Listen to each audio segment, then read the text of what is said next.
tarde, boa noite, pessoal. Sejam bem-vindos a mais uma aula de cálculo. Tá? O título da nossa aula de hoje é Derivadas de funções polinomiais e exponenciais. O nosso objetivo daqui para frente, depois de ter definido o conceito de derivadas, na última aula nós falamos um pouco a respeito da função derivada. E o objetivo da aula de hoje é mostrar, por exemplo, que toda função polinomial é derivável e a gente vai conseguir dar uma cara para essa derivada. A gente vai conseguir calcular essa derivada de maneira mais rápida, tá bom? Usando, obviamente, a definição que nós temos. A gente não quer ficar toda hora calculando derivada por aquele limite, tá? Aquele limite expressa a nossa ideia intuitiva de tangência, né, como nós vimos, mas a gente quer criar ferramentas para que o cálculo de derivadas fique um pouco mais prático, certo? Então a gente vai começar calculando, encontrando as derivadas de funções das mais simples para as mais complexas. Complexas no sentido de dificuldade, não dos números complexos, né? Primeiro a gente vai tratar das funções polinomiais. Só que funções polinomiais nada mais são do que somas de produtos de potências, de funções potências, certo? Então é uma soma da forma A0 mais A1x e por aí vai. É o que nós chamamos de combinação linear, né, de potências. E já que nós vamos ver mais para frente que a derivada também se comporta muito bem com relação à soma, nós vamos ver que a derivada da soma é a soma das derivadas. Como um polinômio ele é composto basicamente por funções potência, se a gente consegue uma fórmula para derivar uma função potência, né, da forma x elevado a n, a gente consegue uma fórmula para derivar qualquer polinômio, tá? Então a gente vai começar das funções mais simples, começar da mais simples primeiro, que são as funções constantes, tá? Então função constante.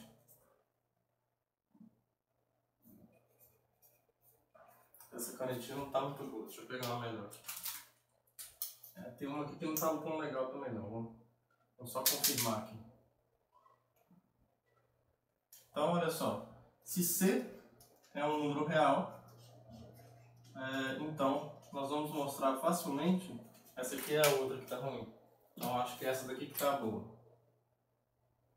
Então, a derivada, agora sim, a derivada da função constante é zero, tá? Nessa parte, para expressar as propriedades de derivadas, a gente vai usar essa notação d dx, que ela torna o enunciado um pouco mais preciso, tá? Deixa eu só escrever aqui um pouquinho melhor, porque ficou meio fraco, né? Então, se C pertence a R, então a derivada da função constante é zero. E como é que a gente mostra isso? Ó, essa derivada aqui, então se a gente chamar, como é que a gente demonstra? Se eu chamar, por exemplo, se f de x é a função constante, ou seja, é a função que, para qualquer x, a função leva x nessa constante c, então quem vai ser a derivada dela em qualquer ponto?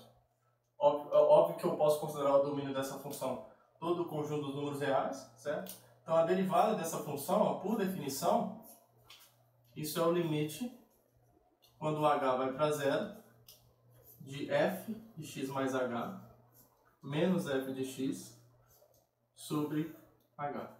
Tá? Que por sua vez, então isso aqui é o limite, quando o h vai para zero. F de x mais h, bom, a função é constante, então independente do ponto que eu trabalho, o f do ponto é c. Tá? Então f de x mais h é c. E f de x também é c. Então aqui em cima eu tenho um c menos c sobre h. Agora, independente de quem seja esse c, quem que dá essa expressão aqui? Ó? C menos c é zero. Zero dividido por qualquer coisa é zero. Tá? E aí a gente chega no limite da constante nula, que é zero. Tá bom? Então, mostramos que a derivada da função constante é sempre zero. Tá? Então, derivar a função constante é a coisa mais fácil desse mundo. É só mesmo você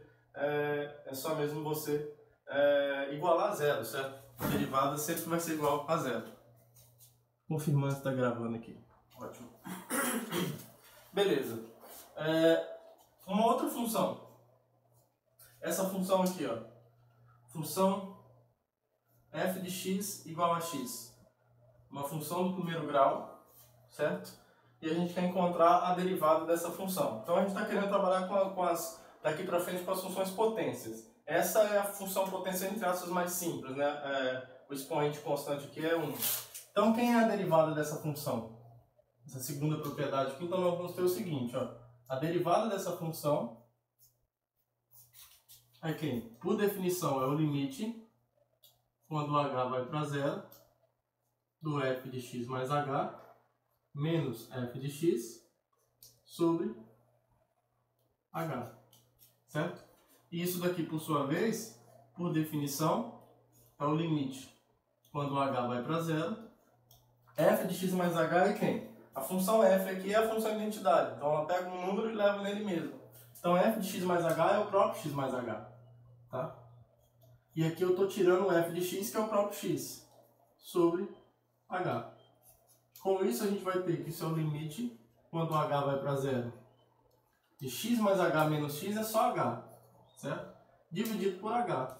E seja lá quem for esse h dividido por h é 1. Então a gente tem um limite de uma constante aqui de novo. E por sua vez, esse limite vai ser exatamente 1, tá bom? Então o limite dessa função potência, desculpa, a derivada da função potência, f de x igual a x, é uma função constante, f' de x é igual a 1 para todo x, tá? E aí vamos ver o que acontece com a função x ao quadrado, por exemplo. Vamos ver o que acontece com a função x ao quadrado. Vou apagar aqui porque ali vai ficar um pouquinho apertado. Então no caso que eu tiver a função x ao quadrado, vamos supor que f de x é igual a x ao quadrado agora.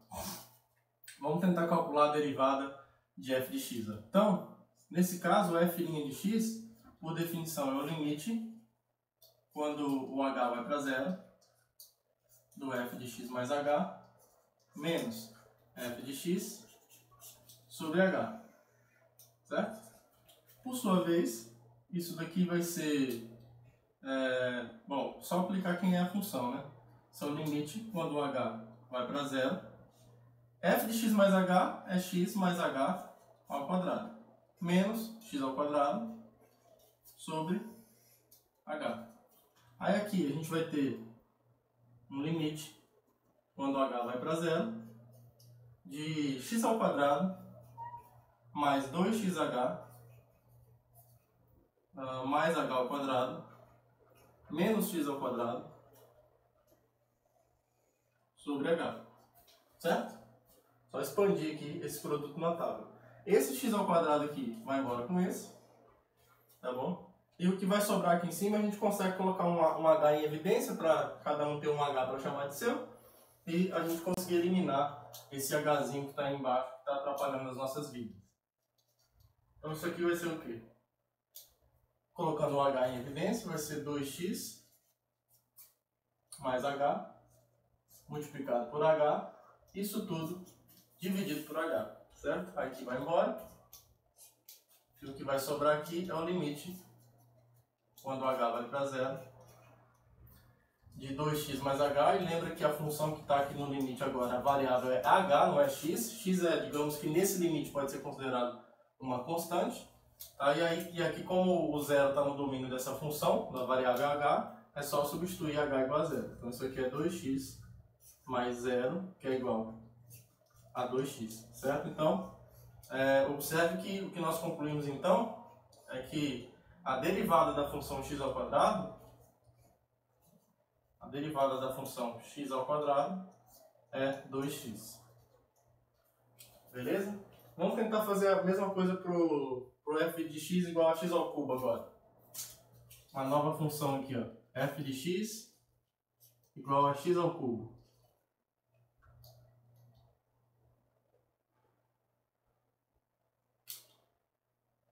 Mesma coisa, né? Então, para calcular a derivada disso, eu vou usar o limite. Então, o limite quando h vai para zero, de f de x mais h, menos f de x, sobre h. Certo? Por sua vez, isso aqui vai ser quem? Vai ser o limite, quando o h vai para zero, do x mais h ao cubo, menos x ao cubo, sobre h. Tá bom?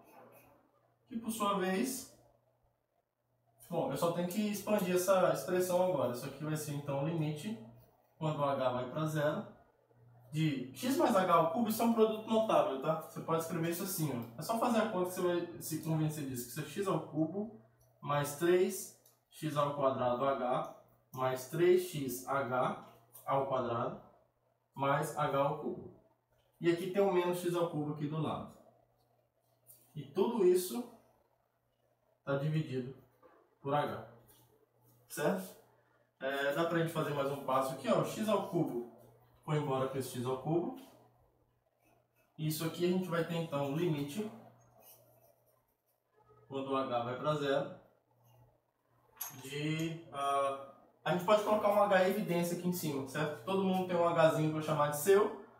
Então aqui eu coloco um h em evidência, vai ficar 3x ao quadrado mais 3xh mais h ao quadrado. Tudo isso dividido por h. Tá bom? Aqui o h vai embora. Era para isso mesmo que a gente colocou em evidência, né? E agora a função que sobra é 3x ao quadrado mais 3xh mais h ao quadrado. Basta eu colocar o h igual a zero ali agora, porque tirei o que estava me atrapalhando, colocar o h igual a zero, certo? Então isso aqui vai dar igual ao limite, quando o h vai para zero, de 3x ao quadrado mais 3xh mais h ao quadrado. Tá? E por sua vez, isso aqui basta colocar o h igual a zero agora, né? Porque tiramos o h do denominador, que era o que estava me atrapalhando. Então isso aqui vai ficar 3x ao quadrado mais 3x vezes zero mais zero ao quadrado, certo? E por sua vez, 0 e 0 aqui só vai sobrar o 3x ao quadrado, tá? Então a conclusão que a gente chega é que a derivada da função potência x ao cubo, isso é igual a 3x ao quadrado, tá bom? E aí, só para a gente economizar um pouquinho de tempo, eu deixo como exercício para vocês fazerem essa continha e verificar o seguinte, ó. Façam essa continha aqui. A derivada da função x à quarta é igual a 4 vezes x ao cubo, tá? Para isso você usa, dica, faz essa mesma coisa que a gente fez, só que você usa aqui esse produto notável aqui, ó, x mais h à quarta, ele é igual a x à quarta mais, se eu não me engano, é 4x ao cubo h, isso, mais 6x ao quadrado h ao quadrado, mais 4xh ao cubo mais h à quarta, tá? Usa essa igualdade para vocês concluírem que de fato a gente tem essa condição aqui, ó. Então tentem provar isso daí, tá? Usa isso daqui, ó. Tá bom? E aí, observando isso, se vocês repararem bem, se vocês notarem bem, começa a surgir um padrão. Deixa eu só beber um pouquinho de água aqui. Começa a surgir um padrão. Observe o seguinte, ó.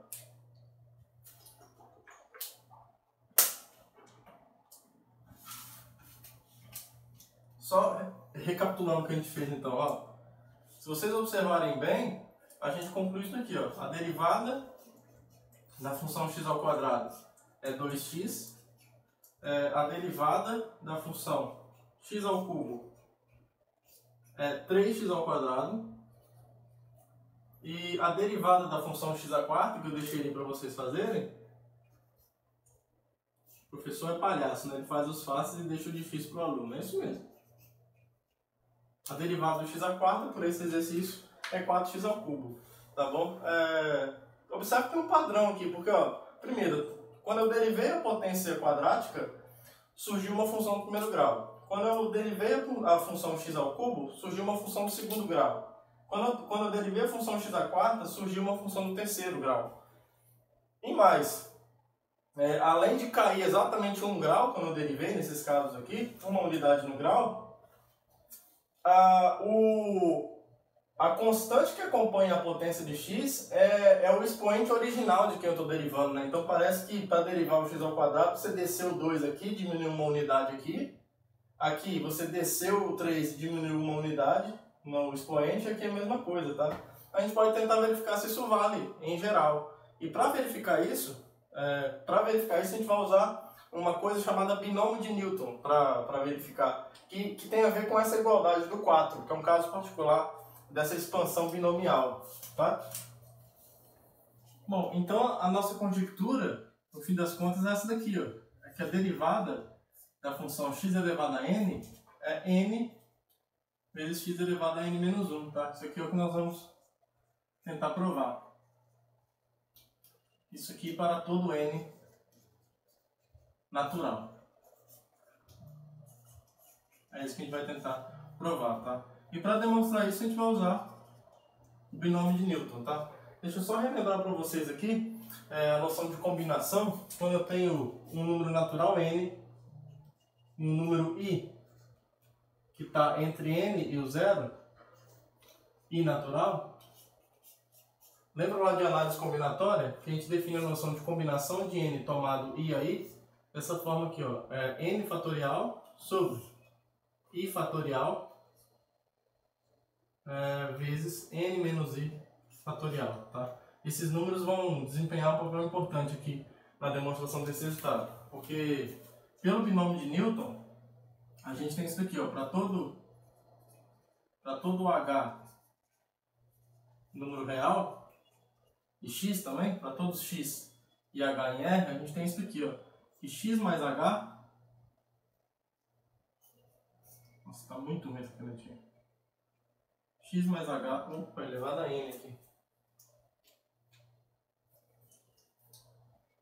X mais h elevado a n, isso é esse somatório aqui, ó. Somatório de 0 até n, dessas combinações n tomados i a i, tá? Tomado i a i, do x elevado a i, ou n menos i, tanto faz, n menos i, h elevado a i, tá bom? Então é isso que vai acontecer. Isso aqui é o binômio de Newton, tá? É uma generalização daquela igualdade que eu coloquei para vocês, o x mais h, tudo elevado a 4, tá? A 4. Então por que isso aqui é importante? Por que essa descrição aqui vai ser importante? Porque quando você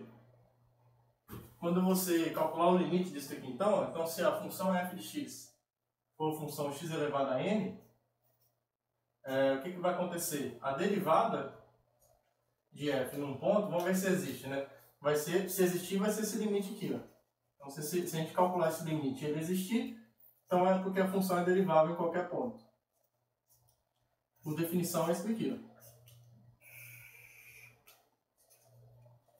Certo? Essa é a definição. Agora, o que vai acontecer?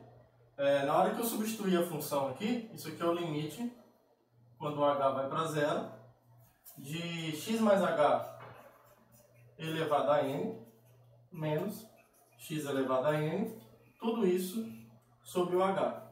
Tá? Aí aqui eu vou usar essa expressão do binômio de Newton. Tá? Usando essa expressão, a gente tem o seguinte, ó, isso aqui vai ser o limite, quando o h vai para zero, o somatório do i de 0 até n,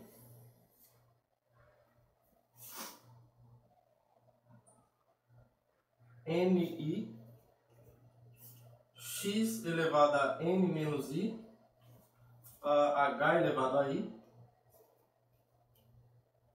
menos o x elevado a n, tá? Aqui fecha o somatório, né? O somatório é só daqui.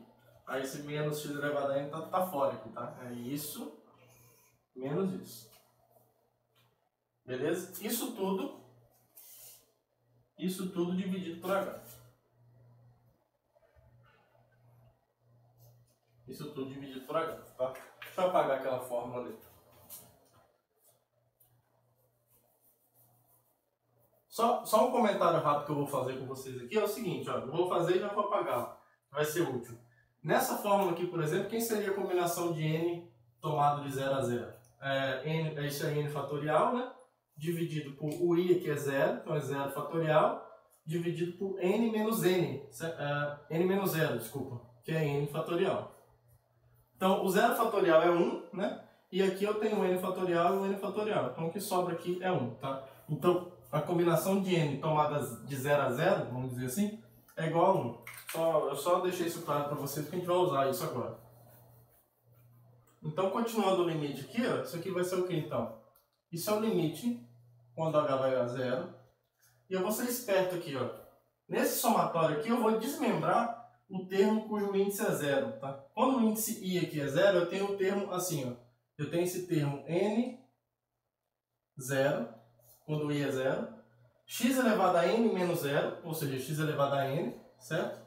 E o h elevado a 0, que é 1, certo? Como o h aqui é diferente de 0, dentro do limite, todo número elevado diferente de 0 elevado a 0 é igual a 1 por definição. E aqui eu desmembrei esse termo e vou continuar escrevendo ele. E vou escrever o restante aqui. Só que como eu desmembrei o termo que nasce do índice igual a 0, eu já coloquei ele aqui fora, então aqui eu vou tirar o índice igual a 0 para não contar de novo. Então eu vou começar com o índice de 1 para frente agora. Então isso daqui vai ser somatório de 1 até n, de x elevado a n menos i. Opa, esqueci do termo combinatório aqui. Aqui primeiro eu vou ter o n tomado de i aí x elevado a n menos i, h elevado a i, eu tenho esse cara, menos o x elevado a n que está aqui, ó. E por que eu desmembrei esses caras? X elevado a n. Tudo isso dividido por h, tá? E por que eu desmembrei esses caras? Eu desmembrei eles porque... Esse cara, né? Porque aqui eu tenho 1x elevado a n pela observação que nós fizemos aqui, que a combinação de n de 0 a 0 é 1.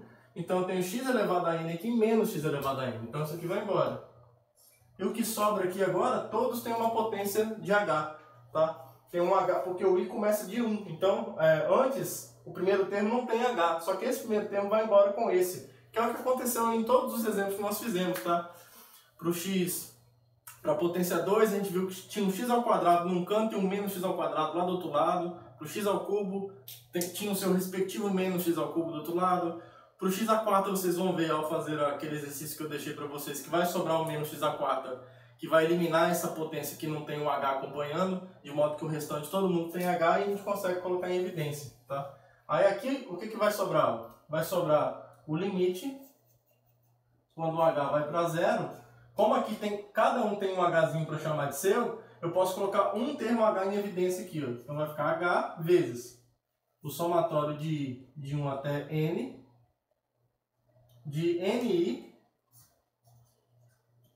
x elevado a n menos i.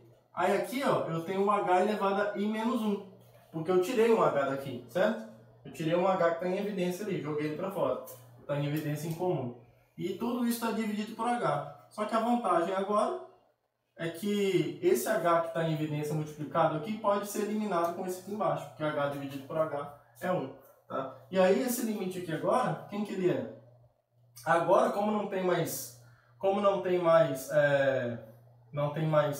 ninguém aqui embaixo para me atrapalhar a colocar o h igual a 0, eu posso jogar o h igual a 0 ali, tá? Só que o que sobra aqui em cima, primeiro, ó, é esse daqui, ó. É o limite quando h vai para 0 de quem? Eu vou desmembrar agora o termo de ordem 1, tá?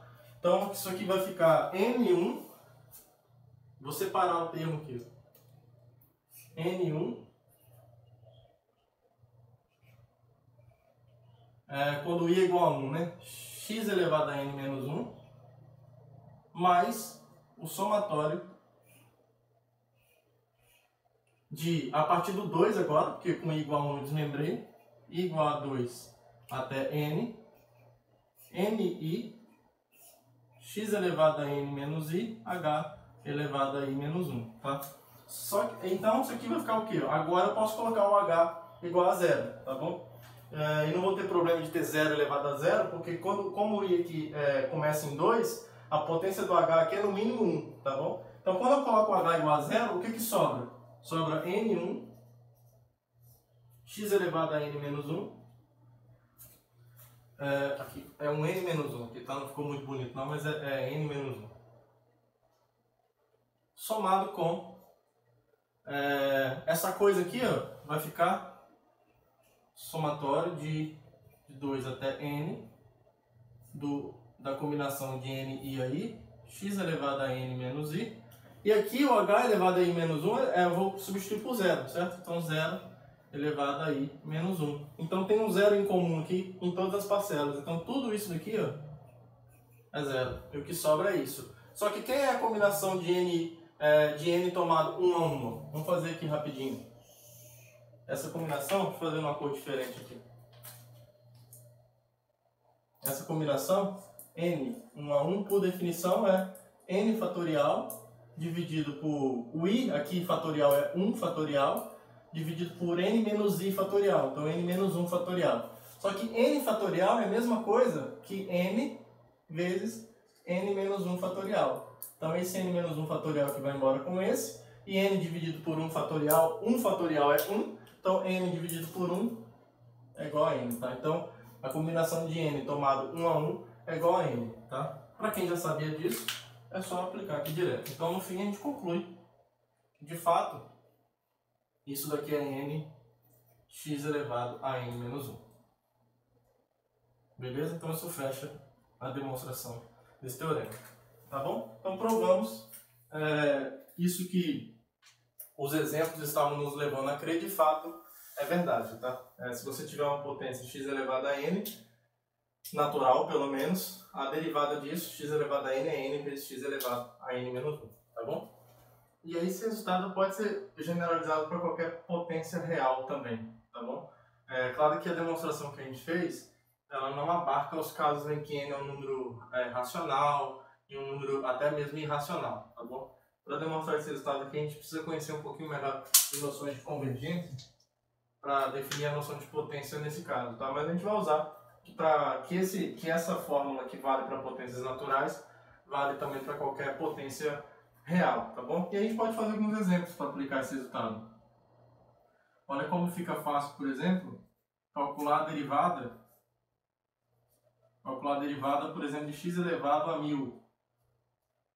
Isso aqui fica fácil porque, imagina você fazer isso aqui pelo limite. Você teria que abrir x mais h elevado a 1000, fazer aquela contaiada do inferno, uma soma com 1001 parcelas, aí teria um x elevado a 1000 num lado, aí mais 1000 parcelas, aí depois um menos x elevado a 1000 do outro lado, enfim.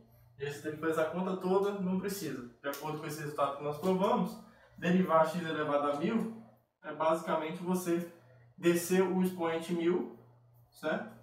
E multiplicar ele por x elevado a 1000 menos 1, que é 999, tá bom? Aplicando também por um caso em que a gente tem uma potência racional, a derivada de raiz de x, vai ser o quê? Que a gente até que já calculou, né? Isso aqui vai ser a derivada de x elevado a meio, certo? Que por sua vez, usando que esse teorema vale para potências racionais também e reais, na verdade, isso aqui vai ser meio de x elevado a meio menos 1. Tá? Que por sua vez é 1 meio de x elevado a menos meio, certo? Porque meio menos 1 é menos meio. E aí se o x está elevado a menos meio aqui em cima, ele vai descer com o expoente com sinal trocado, né? Então vai ficar aqui 1 sobre 2 x elevado a meio, e por sua vez vai resultar em 1 sobre 2 raiz de x, certo? Que foi o que nós encontramos quando nós fizemos na última aula, né? Só que lá deu bem mais trabalho. Vocês viram que lá deu um trabalhinho bem maior do que esse. Um outro exemplo também, sei lá, pensa nessa função aqui, ó. Calcular a derivada da função x elevado à raiz de 2, por exemplo, que é um número irracional. Segundo esse teorema, isso aqui, o que você faz? Raiz de 2 vezes x elevado à raiz de 2 menos 1, que nada mais é do que raiz de 2x elevado à raiz de 2 dividido por x. Tá bom? Então observa como que esse teorema tem o poder de facilitar as nossas vidas para derivar funções potência, tá? Tudo fica bem mais simples, tá bom? Ótimo, então já sabemos derivar funções potência, certo? Ótimo. Então a gente pode fazer um exemplo. Bom, pessoal, então vamos voltar naquele exemplo que a gente estava. Eu precisei abandonar essa canetinha, essa caneta Giz-Líquido, tá? Isso aqui é uma bela uma porcaria, tá bom? Coisa boa mesmo é giz, tá? Eu já odiava pincel, porque o pincel você não sabe quando ele está acabando. E esse daqui a sensação é que ele está sempre acabando, tá bom? Então eu consegui encontrar uma coisa que eu odeio mais do que pincel, tá? Canetinha Giz-Líquido, horrível. Para apagar é difícil, tudo é muito difícil, tá bom? Então a gente vai voltar ao velho e conhecido giz aqui mesmo, tá? Óbvio que fica mais bonitinho, né, no giz líquido, mas às vezes a gente tem que precisar, às vezes nós precisamos sacrificar a estética em nome da viabilidade, né? Eu apertei para gravar, mas eu não tenho certeza se está gravando, então, para fazer o meu beta, tá gravando. Então, nosso objetivo nesse exemplo é encontrar a equação da reta tangente a essa função no ponto P igual a 1, 1, tá? Em geral, lembra que a equação da reta tangente se escreve assim. A gente precisa encontrar a derivada, então. Certo? Só que nesse caso específico aqui, o A é 1, certo? E o F de A é 1, porque o ponto do gráfico que a gente está analisando é esse daqui. Beleza? Então, a gente já sabe aqui, ó, que a equação fica mais ou menos assim, ó, y menos 1, que é o ponto, a segunda coordenada aqui, igual a derivada de f no 1, que é o que eu tenho que encontrar, vezes o x menos 1, tá bom? Então, o que falta para nós encontrarmos essa equação completamente é encontrar a derivada de f no valor 1, tá? E aí, usando a regra da potência que nós acabamos de ver, essa função f de x, nessa forma como ela está enunciada, ela não está muito amigável. Mas o interessante é a gente tentar trocar essa estética aqui por uma estética de função potência, porque aí a gente vai conseguir derivar a função f em qualquer ponto, e depois eu aplico no x igual a 1, certo? É melhor do que a gente calcular a derivada de f em 1 pela definição, né? Usando h indo para 0 e tal, aquelas coisas. Tá? Então, o que a gente vai fazer? A gente vai encontrar a derivada de f em qualquer ponto primeiro. F de x, ó, é x vezes x elevado a meio, certo? Que é a raiz de x. Por sua vez, isso daqui é x elevado a 3 sobre 2. 3 sobre 2. E aí, pela regra da potência de derivação, o f' de x é o quê? Ó? O 3 sobre 2 desce, multiplicando. E aqui eu vou pegar o x e elevar a 3 sobre 2 menos 1, tá? Só que 3 sobre 2 menos 1 é 1,5 menos 1, que é 0,5, que é meio. Então, no fim das contas, fica 3 sobre 2 vezes x elevado a meio, que é a mesma coisa que a raiz de x. Tá bom? E aí, com essa equação aqui, ó, a partir dessa equação que me dá a derivada de f em qualquer ponto do domínio da função f, eu só preciso aplicar isso no número 1, que é onde eu quero encontrar a inclinação da reta tangente, certo? Então, f' de 1 é só eu substituir 3 sobre 2 vezes raiz de 1, né? Vamos devagar aqui, raiz de 1, que é igual a 3 sobre 2, porque raiz de 1 é 1, tá? Então, logo, a equação da reta tangente fica agora como, ó, y menos 1 igual a f' de 1 é 3 sobre 2 vezes o x menos 1, o que vai implicar que y menos 1 é igual a 3 sobre 2x menos 3 sobre 2. E aí, isolando o y para ficar no formato clássico, a gente vai ter então 3 sobre 2x. Aí, menos 3 sobre 2 mais 1 é menos 1,5 mais 1, que é menos 0,5, que é menos meio. Tá bom? Então, essa é a equação da reta tangente ao gráfico dessa função no ponto 1, 1. Beleza?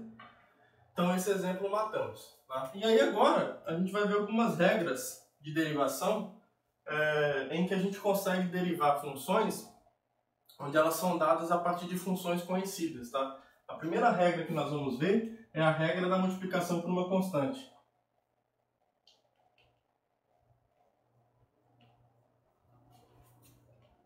Regra da multiplicação por uma constante.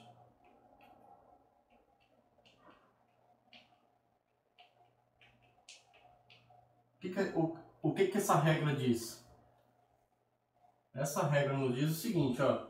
Se eu tiver uma função, seja f de i contida em R, uma função derivável,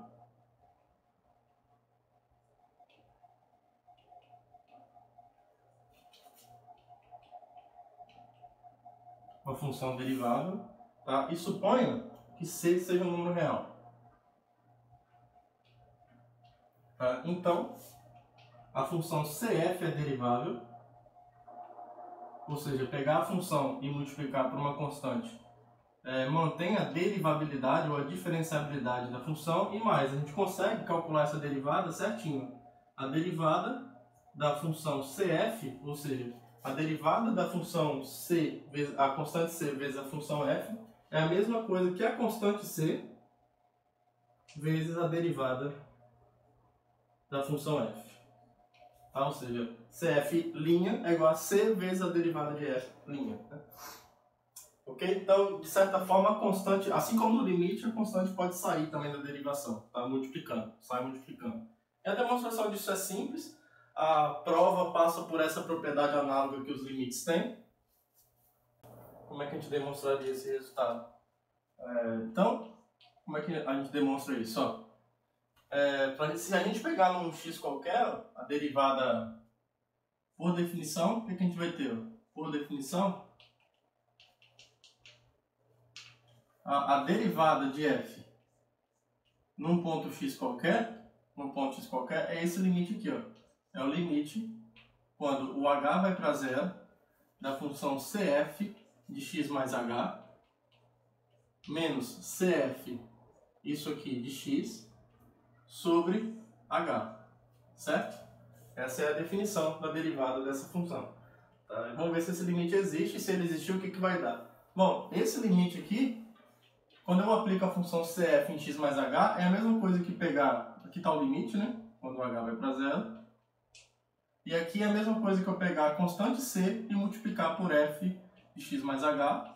Depois, é a constante c vezes o f de x, o número f de x, sobre h, tá? Que por sua vez é o limite, quando o h vai para zero, eu posso colocar um c em evidência, né? Porque f de x mais h é um número real, f de x também é um número real, então colocando ele em evidência, a gente vai ter isso aqui, ó, f de x mais h menos f de x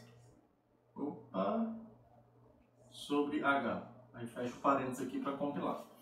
E agora eu tenho um limite de uma função em h, né? Esqueci de fechar o parênteses aqui. Uma função em h multiplicada por uma constante c. Nós já vimos que o limite tem essa propriedade que a constante pode sair dele. Então isso aqui vai ser o quê? Deixa eu dar uma limpadinha aqui. Isso aqui vai ser c vezes o limite, quando h vai para zero, do que resta sem ele, né? Que é o f de x mais h menos f de x sobre h, tá? Que por sua vez é c vezes quem? Como eu estou assumindo que a f é derivável, esse limite aqui existe e é justamente a derivada de f em x. Tá? Então provamos o que a gente queria. Demonstrar, tá bom? A derivada de uma constante vezes f é a constante vezes a derivada de f. E aí a gente pode aplicar isso num exemplo. Um exemplo, encontre a derivada da função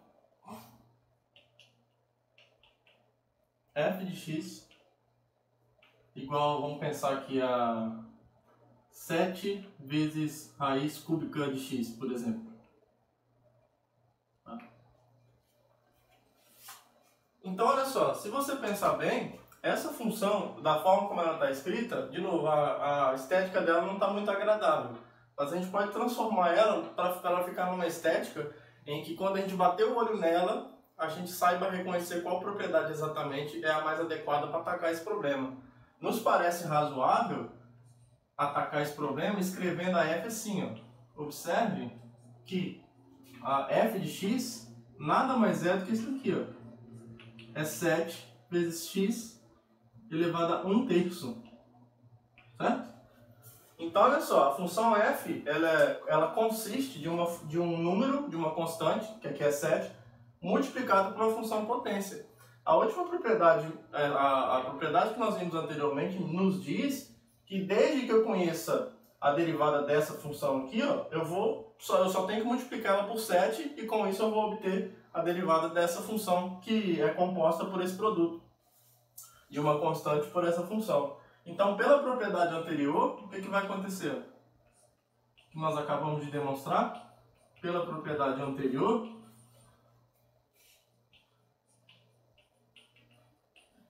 a derivada, ou seja, f' de x, quem que vai ser? F' de x nada mais é do que a constante 7 multiplicado pela derivada de x elevado a 1/3, tá? É isso daqui, ó. A derivada de x elevado a 1/3. Só que isso daqui é 7 vezes a derivada de x elevado a 1/3. Bom, isso é uma função potência. Então, desce 1/3 e a gente vai multiplicar isso pela potência de 1/3 menos 1. Certo? Eu tiro uma unidade do expoente original. Com isso, o que sobra? Sobra aqui 7/3 multiplicado por x elevado a quem? A menos 2/3, certo? 1/3 menos 1 é menos 2/3. Só que se a gente jogar esse expoente negativo lá para o denominador, ele vai ficar positivo e no fim das contas vai dar isso daqui, ó, 7 sobre 3 x elevado a 2/3, vulgarmente conhecido como 7 sobre 3 raiz cúbica do x ao quadrado. Beleza? Então, a derivada dessa função, usando essa propriedade que nós acabamos de ver, a derivada dessa função é 7 sobre 3 raiz cúbica de x ao quadrado. Tá? Observe que nesse caso aqui, o domínio da função f são todos os números reais maiores do que ou iguais a zero, mas na derivada a gente tem que tirar o zero do domínio. Tá? No zero, essa função aqui não é derivável. Tá bom? Porque no zero a gente não consegue aplicar essa expressão aqui em zero, porque teríamos um zero no denominador. Tá bom? Então, o que vai acontecer? Se a gente conhece a derivada de uma função, se eu multiplicar ela por uma constante, eu continuo conhecendo a derivada de maneira explícita. Tá? A próxima propriedade que a gente vai ver diz respeito às operações entre funções, especificamente a soma e a subtração. Tá? O produto e o quociente nós vamos ver na próxima aula. Eles são um pouquinho mais delicados. Mas a soma e a subtração funcionam mais ou menos como a noção de limite. Né? O limite da soma é a soma dos limites e o limite da subtração é a subtração dos limites. Essa frase também é verdadeira para produto e quociente, no caso de limites, mas como a gente vai ver na próxima aula, ela não é verdadeira para a derivada. Tá? A derivada do produto, infelizmente, não é o produto das derivadas. Mas ainda assim a gente consegue expressar ela em termos das funções originais, mas a gente não vai ver ela, essas propriedades hoje. Só no próximo vídeo. Então, regra da soma barra subtração para derivadas.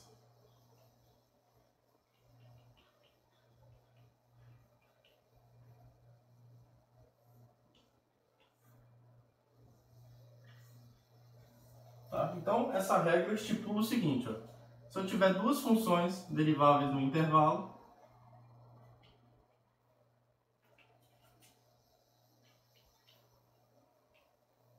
então vamos supor que eu tenho f e g definidas no intervalo da reta deriváveis,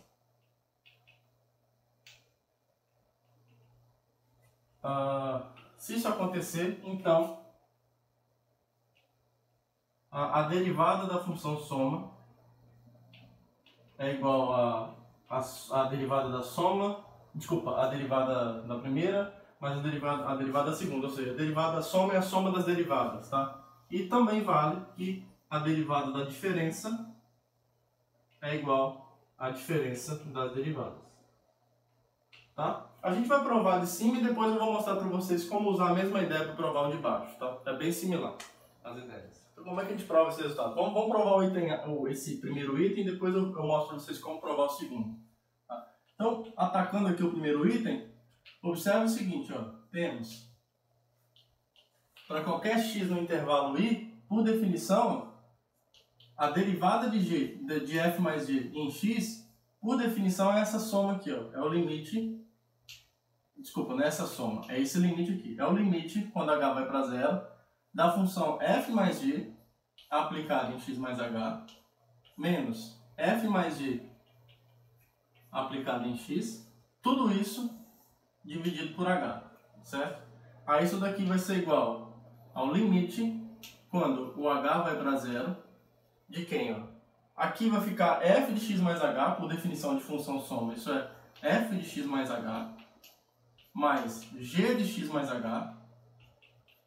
Aí aqui menos, por definição de soma aqui, eu vou abrir um parênteses grande, ó, f de x mais g de x, certo? E tudo isso aqui está dividido por h. Ok? Só estou aplicando as definições. Agora eu vou organizar isso aqui de maneira esperta, de modo a aparecer limites que eu conheço. Porque se eu estou assumindo que f e g são deriváveis, é porque o limite de f de x mais h menos f de x sobre h existe e é f' de x, e o análogo para a função g. Então observe que a gente pode escrever isso de maneira bem esperta assim, ó. O limite quando h vai para zero de f de x mais h menos f de x sobre h, f de x mais h menos f de x sobre h, e eu posso somar isso com essa fração aqui, ó, g de x mais h menos esse g de x aqui sobre h, tá? E aí eu vou calcular o limite dessa soma toda aqui, ó. Só que nós já sabemos que o limite da soma é a soma dos limites. Então o limite dessa soma é igual a isso daqui, ó, é o limite quando h vai para zero de f de x mais h menos o f de x sobre h, e eu vou somar isso com o limite quando h vai para zero de g de x mais h menos o g de x sobre h, tá? Então eu vou somar isso com esse limite aqui. Agora, como eu sei que a f e g são deriváveis, esse limite existe e esse limite existe, e esse aqui é igual, por definição, à derivada de f em x, e esse aqui é a derivada de g em x, tá? Então, concluindo a demonstração aqui, isso aqui é, por definição, a derivada de f em x mais a derivada de g em x, beleza? Então, o resultado está devidamente demonstrado para a soma, né? Aí, para a subtração, você pode fazer assim, ó. Eu deixo para vocês fazerem como exercício, mas eu vou mostrar para vocês como que faz, ó. Quando você for provar a subtração, você vai começar com menos aqui, colocar em verde aqui para destacar. Aí, por definição, aqui a gente vai ter um menos e aqui a gente vai ter um menos. Aí aqui a gente vai ter um menos e aqui a gente vai ter um menos. Aí você vai conseguir reorganizar isso de modo que essa soma aqui, na verdade, vai ser uma subtração. Aí você vai usar a propriedade análoga de limites, que o limite da soma, que o limite da subtração é a subtração dos limites. Então aqui vai entrar um menos aqui no lugar do mais, tá? E aí isso aqui é f' de x menos o g' de x, esse menos vai entrar aqui. Tá bom? Então a demonstração é extremamente análoga usando a propriedade adequada de limites para a subtração, tá? E aí, a partir dessas três propriedades, né, porque é multiplicação por uma constante, soma e subtração, isso nos dá condições de encontrar a derivada de qualquer função polinomial, tá? Porque uma função polinomial ela é basicamente formada por múltiplos de funções potências. Eu já sei o que fazer com as derivadas das funções potências e já sei fazer com essa soma dessas potências. Eventualmente, se um desses coeficientes forem negativos, não tem problema. A derivada se comporta muito bem com relação à subtração também, tá? Então a gente pode fazer um exemplo em que nesse exemplo vocês vão ver que usando essas três propriedades vai ser possível obter a derivada de qualquer função polinomial de uma maneira muito simples, tá? De uma maneira bem tranquila. Tá? Então, um exemplo que nós podemos fazer para aplicar essas duas propriedades acrescentadas à anterior é se f de x, por exemplo, for esse polinômio aqui, ó, sei lá, 7x à quinta menos 8x ao cubo mais 2x ao quadrado mais 1, por exemplo. Então, vamos supor que o seu problema aqui é encontrar a derivada de f. Tá? Eu digo para vocês que é bem tranquilo, tá bom? Porque olha só como é que vocês vão proceder, ó. Observa o seguinte, a derivada de f, que é o que a gente quer encontrar, ó, temos aqui, né? Não temos esse aqui, não. A derivada de f, ó, esse exemplo eu vou fazer devagar, para vocês entenderem, pegar a manha da coisa. Vou apagar aqui um pouco. Isso daqui, ó, é quem é, ó. Aqui a notação de Leibniz na explicação lenta vai ajudar. Então, isso aqui é a derivada dessa função aqui, ó. 7x à quinta menos 8x ao cubo mais 2x ao quadrado mais 1, certo? Aí aqui a gente vai aplicar essa regra da soma e da subtração algumas vezes, tá? Já que isso aqui, esse aqui está subtraído com esse, está somado com esse, está somado com esse, eu posso usar esse bom comportamento da derivada com relação às operações e dizer que derivar essa soma inteira com essa subtração é derivar termo a termo mantendo os sinais, tá? Então isso aqui é a derivada dessa função aqui, ó, 7x a 5 menos a derivada da função 8x ao cubo mais a derivada de 2x ao quadrado. Aí eu vou escrever lá em cima, porque não coube aqui. E por fim,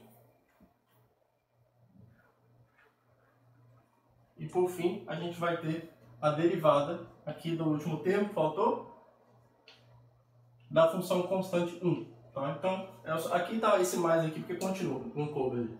Tá bom? Isso daqui vai ser o que então? Ó? Isso vai ser o que? A derivada de 7x à quinta, pelo que nós vimos, a constante pode sair. Então vai ser 7 vezes a derivada de x à quinta mais, menos, né? Tem um menos ali. Menos o 8 sai. Então é 8 a derivada da função x ao cubo mais o 2 sai,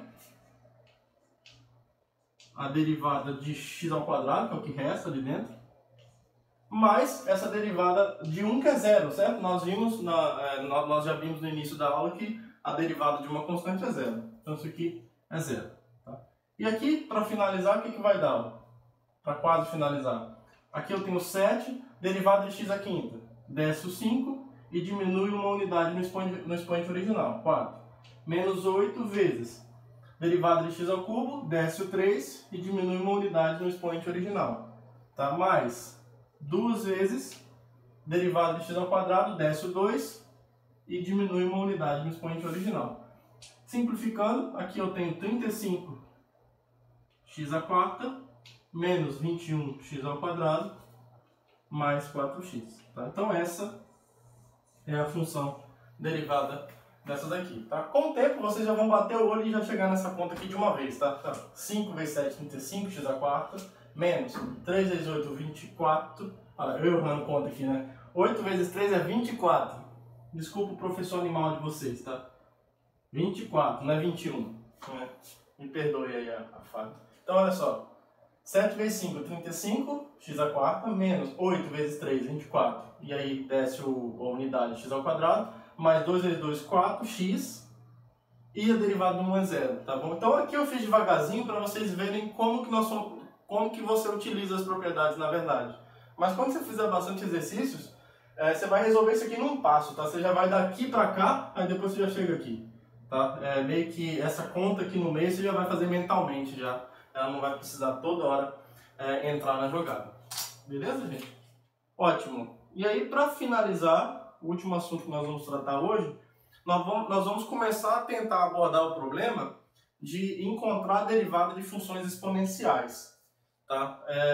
Eu já vou avisar para vocês que não é hoje que nós vamos encontrar a derivada de qualquer função exponencial, mas a tentativa de resolver esse problema vai fazer surgir um número muito importante chamado constante de Euler, que é um número que vai nos acompanhar aí durante todo o curso de cálculo, tá? Cálculo diferencial. E é uma função exponencial específica com uma base muito especial, em que essa função, por exemplo, vai ter uma propriedade muito bonita em que a derivada dela é igual a ela mesma. Tá? Observe que com funções polinomiais isso nunca vai acontecer. E quando você pega um polinômio e deriva, necessariamente vai cair o grau dele. Porque em cada potência vai diminuir uma unidade.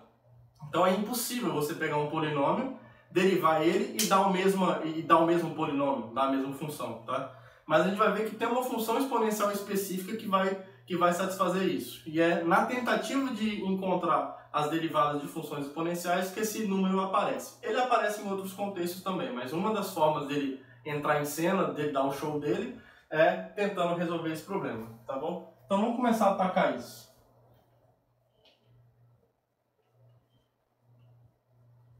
De funções exponenciais.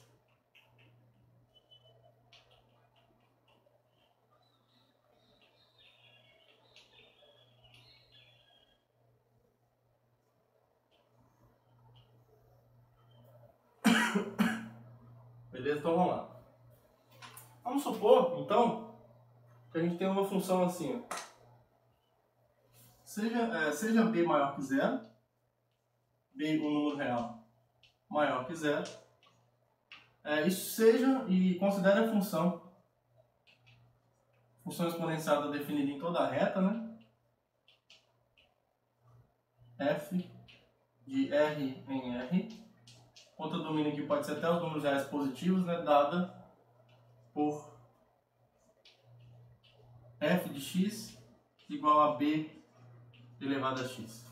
Tá? Então vamos supor que a gente tenha uma função exponencial dessa forma. E aí, vamos fazer um raciocínio heurístico aqui. Vamos tentar calcular a derivada disso pelo limite e ver o que aparece na estética do limite, para ver se ele nos dá uma luz do que pode acontecer. Então, para cada x real,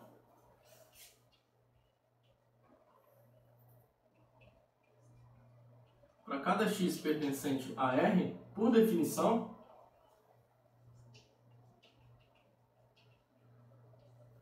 a derivada, se existir, né? Caso exista, a derivada dessa função vai ter que ser isso aqui, ó, por definição. Vai depender desse limite que existir. F de x mais h menos f de x sobre h, certo? Aí aqui eu vou aplicar a definição da função. Isso aqui é o limite quando o h vai para zero de b elevado a x mais h, né? Menos b elevado a x sobre h, que por sua vez vai ser o limite quando o h vai para zero de quem? Ó? Observe que b elevado a x mais h é b elevado a x vezes b elevado a h. Então, nessa subtração, cada fator tem um b elevado a x para chamar de seu. E aí, quando isso acontece, você pode colocar em evidência. Então, colocando o b elevado a x em evidência, aqui eu vou ter o b elevado a h menos 1, certo? Menos 1. Tudo isso dividido por h. Agora, olha só, a função que eu estou calculando no limite aqui dentro, a variável do limite é o h, não é o x. Então, no contexto do limite, b elevado a x é uma constante. No contexto do limite, tá? Então, isso aqui é a mesma coisa. Já que ele é constante em relação à variável h, eu posso tirar ele do limite, uma das propriedades de limites que nós vimos. Isso é b elevado a x. E aqui sobra esse limite aqui, ó.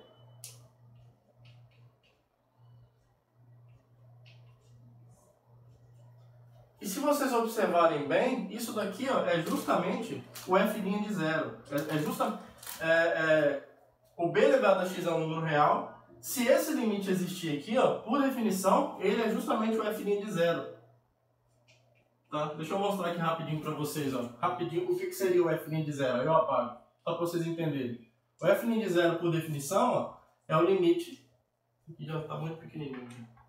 É o limite quando o h vai para zero de f de 0, né, mais h, menos o f do zero sobre h, que por sua vez é quem? É o limite, quando o h vai para zero, de quem?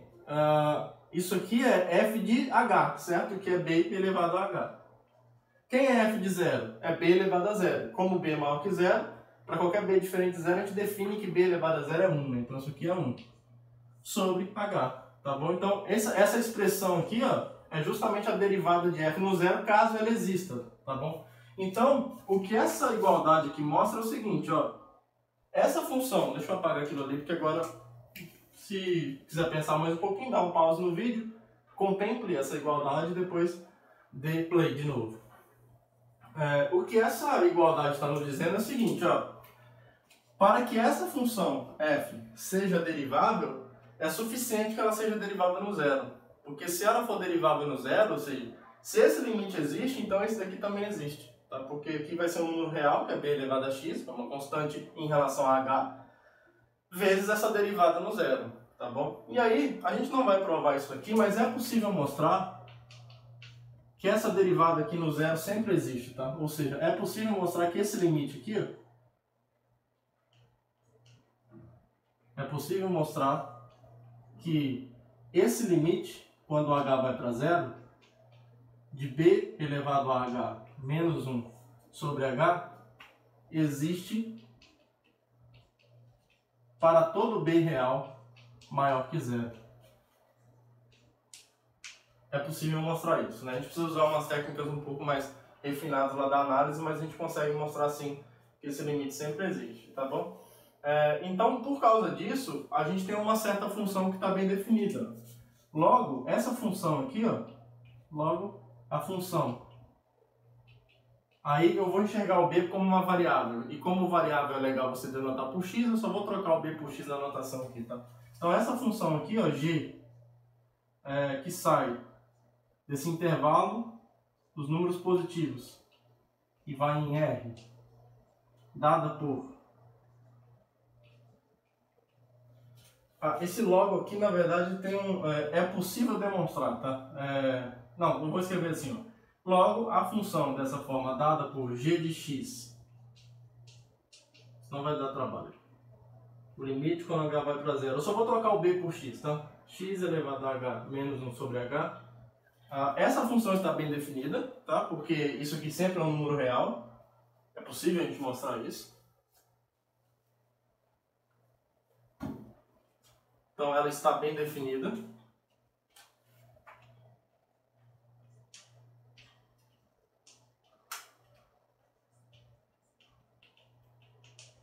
E além dela estar bem definida, é possível mostrar que ela é contínua, tá? Isso é ótimo, tá?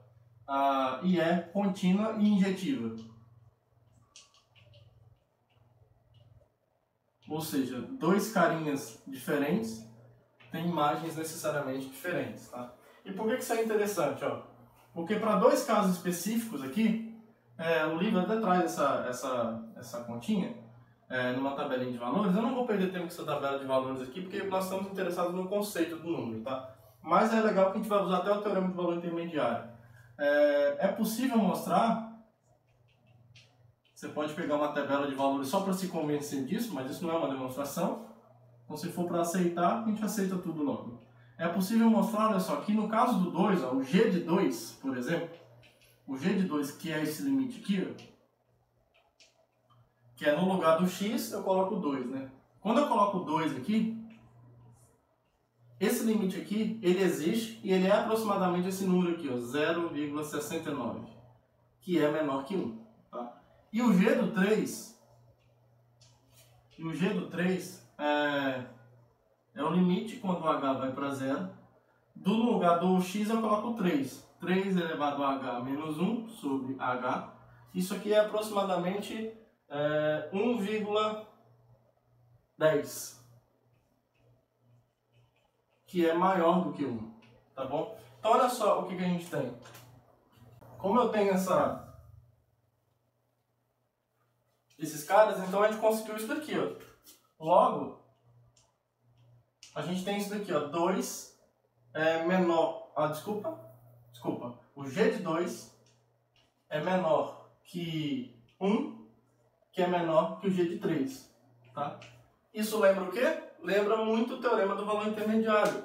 Porque olha só, como a função g ela é contínua a princípio, o teorema do valor intermediário me diz que existe então algum cara. Isso que ele diz. Existe um camaradinho aqui no meio, entre 2 e 3, tal, que o g dele é 1, tá? Esse númerozinho a gente vai chamar de constante de Euler. Aí vocês vão ver que ele tem um papel bem interessante nesse contexto, tá? Pelo teorema do valor intermediário, eu vou falar assim, TVI, teorema do valor intermediário, tá? Existe. E o fato dela ser injetiva garante que esse cara é único. Só tem um número que satisfaz, cuja imagem é o número 1. Tá? Então existe um único. Existe um único. Essa unicidade aqui é por causa da injetividade. Tá? O teorema do valor intermediário, a princípio, não garante só garante a existência, mas não a unicidade. A unicidade é que a função é injetiva. Tá? Então, se tem alguém que está na imagem, ele está na imagem apenas por um elemento do domínio, se ela é injetiva. Então existe um único carinha que eu vou chamar de E, tá? E esse carinha está onde? Pelo teorema do valor intermediário? Entre o 2 e o 3. Então está no intervalo aberto 2, 3, ou seja, ele é maior que 2 e menor que 3, tal que o G de E é igual a 1. Tá? Ou seja, isso aqui implica que esse limite aqui, ó, quando o H vai para 0, de E elevado a H menos 1 sobre H, ele é exatamente 1, tá bom? E por que esse número é interessante? Esse número satisfazendo isso daqui, olha só o que vai acontecer no caso particular em que nós considerarmos a função exponencial que tem esse número aí como base. Então, no caso especial,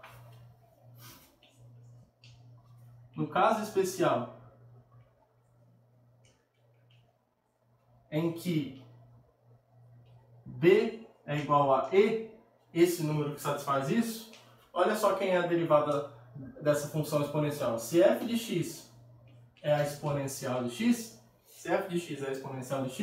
então a gente já viu que o fato dessa função aqui estar bem definida garante que ela é derivada, essa função aqui, e ela satisfaz isso daqui. Ó. A derivada dessa função, para qualquer x real, é a própria f de x, ou seja, é a própria f de x, na verdade é a exponencial de x, né, que era o b elevado a x, vezes a derivada no zero. Tá? Só que a derivada no zero é justamente esse limite que nós vimos aqui. Tá? A derivada dessa função no zero é, isso aqui é exponencial de x vezes esse limite aqui. Ó.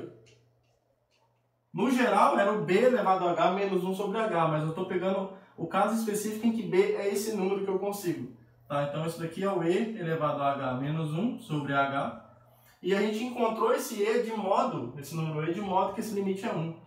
Então isso aqui é exponencial de x vezes 1, que é igual a exponencial de x. Então olha só que interessante. A gente encontrou uma função cuja derivada é ela mesma.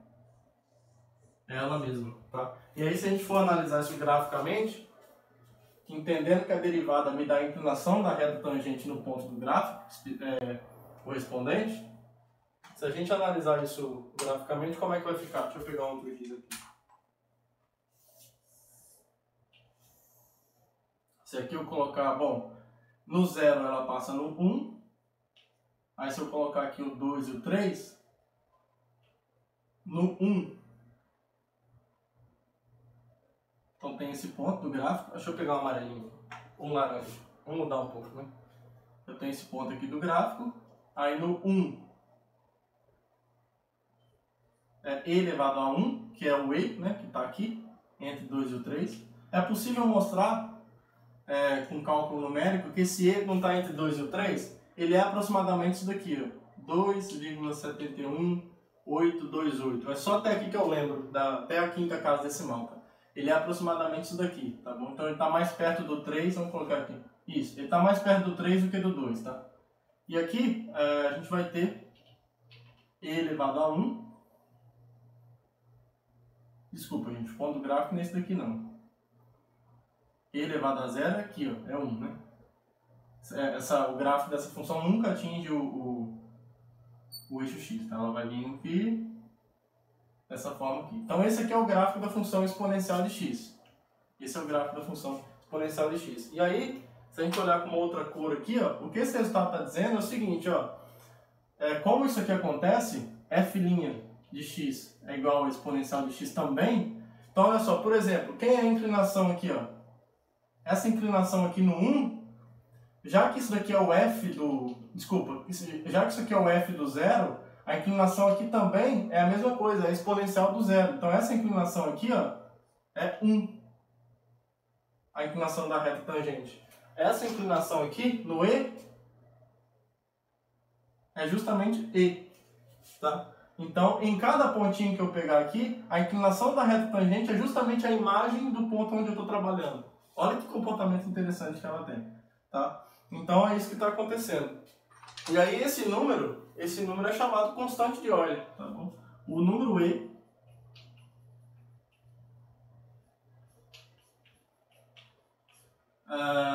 tal que o único, né? O único número E tal que esse limite aqui, quando h vai para zero, da exponencial de h menos 1 sobre h, isso é 1, esse limite é chamado de constante de Euler.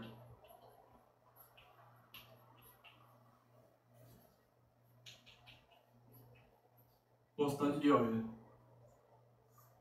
Um nome clássico para ele, tá? Dá para provar que esse número é irracional, na verdade transcendente, tá? Não tem nenhum polinômio com coeficientes racionais que esse cara é raiz dele. É tipo o π também. O π também não é raiz de nenhum polinômio com coeficientes racionais, tá? Então ele é transcendente. Em particular, ele é um número irracional. Ele não é uma fração de dois inteiros, esse número, tá bom? E aí, a partir desse número, tem um logaritmo específico, que é o que nós vamos chamar de logaritmo natural, que é justamente a função logarítmica que tem esse número como base. Tá? Então, o logaritmo natural, a gente vai definir ele aqui.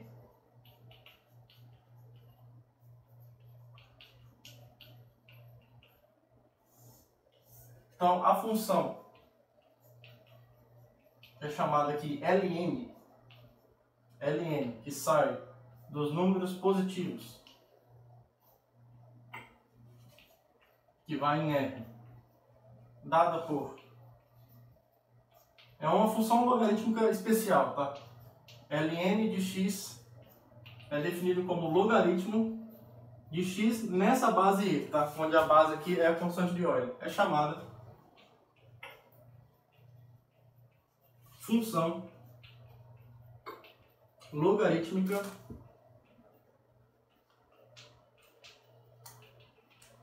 natural. Função logarítmica natural. Tá? E aí, por que ela é interessante? Por várias razões, mas uma delas é uma coisa que eu acho falha nesse livro do Stuart. Eu posso estar enganado, mas ele começa a falar do logaritmo natural, eu acho que sem ter falado antes da constante de Euler. Isso é meio contrassenso, mas eu posso estar enganado também. Mas é a impressão que eu tenho. Tá? Mas a vantagem de trabalhar com esse logaritmo é que lá na frente, quando a gente estudar uma coisa chamada regra da cadeia, a gente vai... Vou dar um spoiler para vocês aqui. Então, se f de x for uma função exponencial qualquer, a elevado a x, onde o a aqui é maior que zero, então a derivada de f da função exponencial ela vai poder ser dada a partir desse logaritmo natural da base vezes a própria função. Tá? Isso aqui a gente vai provar lá na frente. Tá? Mas para estabelecer esse resultado bonitinho, a gente precisa de uma coisinha chamada regra da cadeia, que diz como que você deriva a composição de duas funções. Tá bom? E aí, no caso particular em que o a aqui é o número e, o ln de e, por definição, é o logaritmo de e na base e, que é 1. Então, isso aqui vai ser só 1 e aqui vai ficar a própria exponencial. Tá? As funções exponenciais elas têm a qualidade de que a derivada delas é um múltiplo dela, certo? Isso aqui, a derivada de uma função exponencial sempre é um múltiplo dela mesmo. No caso em que eu pego a constante de Euler, esse múltiplo é 1. Né? Essa constante que eu multiplico dizendo que é múltipla é 1. Então, na verdade, a gente tem a igualdade. Tá bom, pessoal? Então, eu acho que acabou por enquanto. Isso. Por enquanto, estamos bem. Pode fazer um exemplo aqui que o livro faz, mas é bem tranquilo. Então, um exemplo aqui de aplicação desses resultados.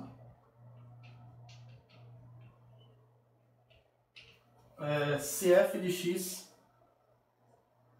é, deixa eu colocar aqui embaixo, se f de x é exponencial de x menos x, calcule a f' de x, que é a primeira derivada, e a segunda derivada. Então, como é que a gente faria isso? Bom, isso é a subtração de duas funções onde eu conheço a derivada de cada uma delas, tá? Então, usando o que nós fizemos aqui nessa aula,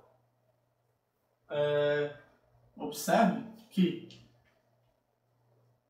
a primeira derivada, f' de x, é o quê? É a derivada do primeiro, né? Então, é a derivada da função exponencial, com base constante de Euler, menos a derivada de x. Tá? Isso daqui nós vimos que é ela mesma, a exponencial de x, menos 1. Certo? A derivada da função do primeiro grau x é só 1. Então, essa é a expressão da derivada daquela função. Quem é a segunda derivada? É o derivar a primeira derivada. Então, isso é a derivada da exponencial de x menos a derivada da constante 1.